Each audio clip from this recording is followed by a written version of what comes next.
Okay, part 3 of the engorgement, spitting up, and vomiting isn't normal videos. So we are now talking about spitting up and vomiting. And I know my camera is not going, or my phone is not going to hold a super long video since I've already done 15 minutes. So I'm going to try to make this quick before it stops on me. So, one quick thing I wanted to say is at the end of this video, I'm also going to post the picture of another thing you can do for engorgement, which is called a breast bath. So you will see that you'll see the picture at the end, and I will try possibly to get the directions in there so that you know how to do that as well, and what to do. It's basically gravity, kind of like bending over and letting gravity kind of pull some of that milk out in the warm water. So again, I'll show that to you at the end of the video. So we talked about the engorgement and that it's normal and what to do about it. And we've talked about spitting up and vomiting, and that they both are actually very normal, but we want to find out, is it affecting the baby, and is it going to affect the baby? And those are just kind of like the things that you want to look for, basically, is the diapers. So I had mentioned in part 2 that you're looking for 6 diapers by day 5. It's 5 to 6 diapers in 24 hours. And that's just for like the first few months. As the baby gets older, that's going to change how often they use the restroom, especially stool. That can change by like 6 weeks. So you're looking for 6 diapers in the 24-hour period. And that is 2 or 3 stool. And again, you just want to make sure that the baby is going through those. And if the baby is, then that's one good sign. And then weight gain is another. Breastfed babies can gain weight on a slower scale. So, and then they tend to catch up later. So don't like overly worry. As long as they're consistent and they like to see a ½ an ounce to an ounce per day of weight gain. Some babies will go a little bit under that.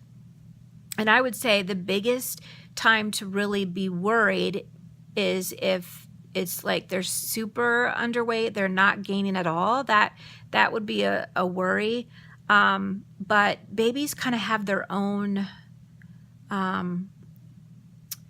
normal, you know. So one baby might not gain 1 week, but then gain 2 or 3 pounds the following week. So they kind of do it in spurts. Some babies are just, I would just say it has to be consistent. You will notice the same thing constantly happening. As long as they're consistent, that's good. And the fact that they are thriving, you know, if a baby is not thriving, then of course you're going to start to worry. So anytime you have these questions, or anytime you have these concerns, it's good to talk to the baby's doctor, and also to talk to a lactation counselor or a lactation consultant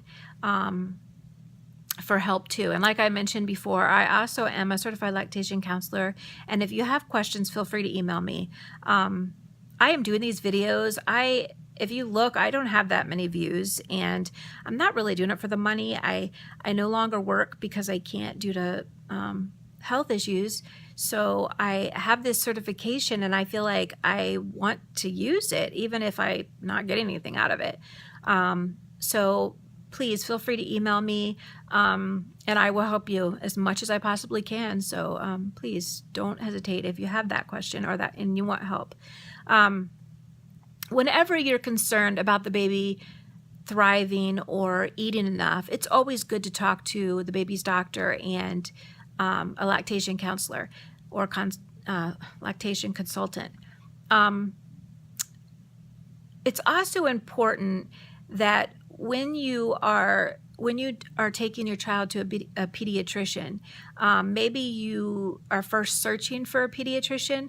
I would always look for a pediatrician that supports breastfeeding, because they're going to really be able to give you unbiased advice and, suggestions and counsel.